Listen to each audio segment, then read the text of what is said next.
Extortion and kidnappings have been increasing across the country. Additional police have been deployed to the Eastern Cape to fight the spate of violence and extortion. Now, this follows Police Minister Senzo Mchunu's visit to the province.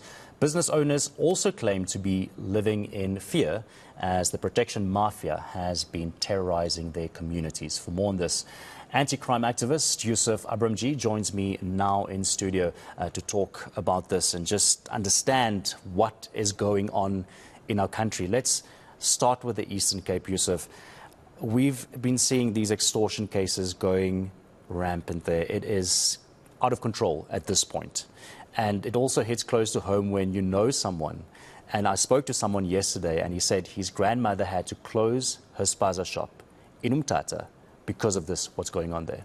What's happening in the Eastern Cape, Byron, good morning, is nothing new. We've had the problem of extortion records, the construction mafia, kidnappings for a very long time. The media has put a lot of spotlight over the past week or two, and that is why we're also seeing the police action. And I have to ask the question, why do police have to wait for the media to make a noise before they take any action? And well done to the police for taking action. As we speak, they're now launching an extortion hotline where members of the public can come forward, report it, because the official numbers of reported cases of extortion in that area show very few cases. And we know people are very scared to report these cases because very often the police will not act. There's fear of victimization, the victims will be targeted, and so on. And really, the levels of extortion that we are now seeing, especially in the Eastern Cape, are very, very worrying.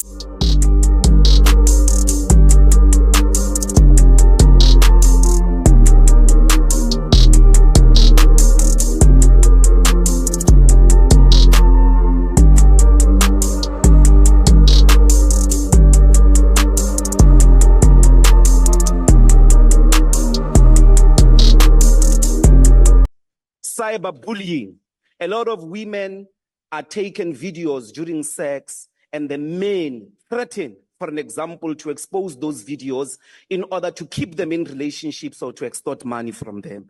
And there's a lot as well of extortionist tendencies within the cybercrime space. Finally, public institutions, hospitals, schools. We are told that Mercantile Hospital, one of the doctors was told that he must bring 50,000 protection fee or face violence. A male nurse at Tata School for the Blind and Deaf and his family were held at gunpoint on Tuesday. 2 armed men demanding 50% protection fee. Numerous businesses in Umtata. In recent weeks, Sasol Garage on the main road was closed. People are demanding protection fee. In everything that you have said today, I don't know that we are getting confidence. What do the people of South Africans want to hear? One, they don't want to hear that you don't know these criminals and you are saying the reports are not coming to the police stations. That is dishonest. By the way, you're the only people who don't know these criminals that are extorting communities. Only the police in South Africa are claiming ignorance. Our people know. And the reason the police are claiming ignorance is because the police are embedded. It's because correctional services is embedded. There are people who come from prison who are convicted of murder, who are transported outside, commit heinous violent crimes, murder and assassinations, come back into prisons. When you're looking for them and you're reporting them, police say those people have been arrested already. What is your strategy regarding these activities? You do not have. So what did you come here to Parliament to do? PRMT exercise. This government of National Ndondon is not going to succeed if it is obsessed with media.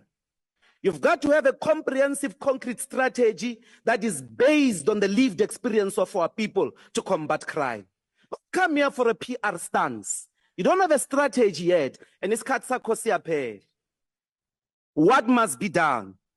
Go and implant counterintelligence capabilities. We know these gangs, our people will tell you. 2, build internal state capacity. Let us do away with tenders. Tenders have crippled the local state. Many of those workers, let's insource them. Let the government build schools directly, build clinics directly. It will halve the crime of extortion in our country. The HODs in Ekurhuleni, in Tshwane, in Johannesburg withhold payments of contractors. Some of them are crippling black businesses. They must get bribed or they don't get paid. Arrest these administrators. Let us see you raid the administration to disarticulate it from extortion. Finally, please use digital and AI technologies. Implant cops with crime and GPS so that you know where the cops are, who they are talking with, who they are seeing at all material times. Your time is that you now can speak about the expired. crime strategy, not a PR exercise you came here to perform. Now, in other news, Public Works Minister Dean McPherson has commended KwaZulu-Natal Police for the arrest of construction mafia suspects. 5 suspects are believed to have tried to disturb work at a site in Msunduzi. They appeared before the Camperdown Magistrates Court today and have been remanded in custody.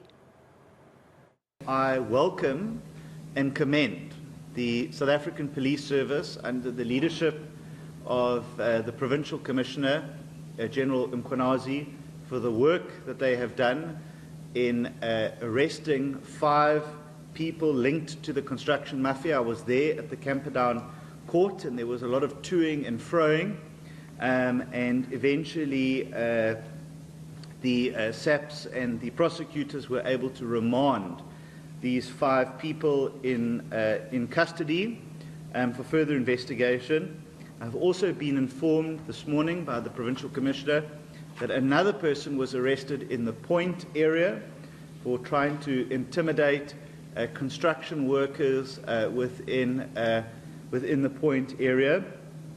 So definitely government's reaction and response to the mafia is being ramped up, and we should welcome that and we commend it. And I think that that is an indication that the Government of National Unity will no longer tolerate, accept or negotiate with crooks and gangsters who seek to hold the state hostage or extort money from us. Some Inanda residents are rejoicing after a gang member lost a gun battle with KwaZulu-Natal police on Friday. The suspect is from the notorious West Gang, known for terrorizing the community in the north of eThekwini. ENCA senior reporter Desintathia was at the scene. KwaZulu-Natal police have shot and killed a suspect in the Inanda area. Now, this comes after a police operation was conducted here. In fact, officers were looking for suspects that had shot at police officers earlier in the day. When they had come here to conduct their operation, they had a car accident. And during that time, while the officer's vehicle was completely disabled, it was at that point that they were approached by some gang members who are believed to belong to the notorious West Gang. At that point, realizing that these were police officers, they allegedly then tried to take them on. And at that time, when the confrontation happened, there was a shootout that occurred. And as a result of that, one of the suspects was shot dead. It's believed that others that were accompanying the dead suspect had also fled. A gun has been recovered at the scene. Right now, it is still being processed. You'll see here, it's quite deep in between these informal houses that have been set up in this area. The reason why the shootout ended up here is because after the initial confrontation, the suspect had then fled down here, presumably to hide. Now, the West Gang has been problematic over the last few months and over the last year, and there have been a number of confrontations between police and suspects that belong to this gang. The community has also mentioned that they have had ongoing trouble between themselves and members of this gang who have been intimidating them. In fact, saying that even when darkness falls, they're unable to leave their houses. Others have said that members of the gang come in and take over and, in fact, stay the night while they're trying to hide from police after committing various crimes. Now, the scene is still being processed. It is just beyond this cordon tape and up to the right. There have been a number of operations that have been conducted here, and police say that they have not completed their work just yet. I'm Desintathia in Inanda, Durban. 43-year-old Tola Jiba owns a construction company that employs 20 people. She has grown her entity to a grade 7 level since she started in 2010. Jiba says the state must deal with construction mafias. With the business forum, I think the only person that can assist us is the government, or else the let me say the client that documents that produces the document, the tender document.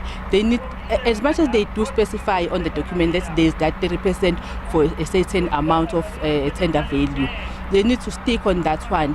And also maybe they need to call them those structures, those business forum structures, and explain to them how this percentage works. A sentiment shared by company owner Mandi Sacele, who says construction mafias pose a major challenge to their work. Business forums are badly affecting our projects, especially because they demand money they did not work for. We don't mind if they want us to offer them opportunities for them to work in our projects. We can do that, but they must work, not demanding hard cash of 30%. However, business owner Mamkhize has a different take on the matter. As much as there are construction mafias, it's very important to collaborate. I've been in the industry for 2 decades with the construction mafia involved. But what I do when I come, I sit down because it's a crying for help to them. You just need to sit down, understand to them what is it that they need, and you collaborate. I've collaborated with them. I've built quite a lot of people that are coming from these, you call them construction mafias, I call them business forums, because all what they need is crying for help. Number one, there's so much of red tape in the construction industry. You need to have experience. Where are these people going to get experience if they're not being given an opportunity for them to work? So we, as people that get the work, we need to collaborate with them, bring them on board. And they've never given me problems because I've brought them on board. I've built so much of people that were coming from those construction mafias. I've built them from grade 1, some of them are in grade 6 because I've collaborated with them. I've bring them on board. It's just to listen. We mustn't look at them as enemies. We must listen to them and hear them out. And we meet each other halfway. That's how I've done it. The KZN Transport and Human Settlement Department says the matter of business forums is being discussed at government level. Issue of business forum, it's something that we are engaging at the level of policy. We will want to engage thoroughly with them. There is 30% allocated on CPG, which is defined by the law. But we are clear on extortion because we define that as criminal activities, because we don't want anyone who must block the project. We don't want any people who must say that this is my project, I must also benefit. When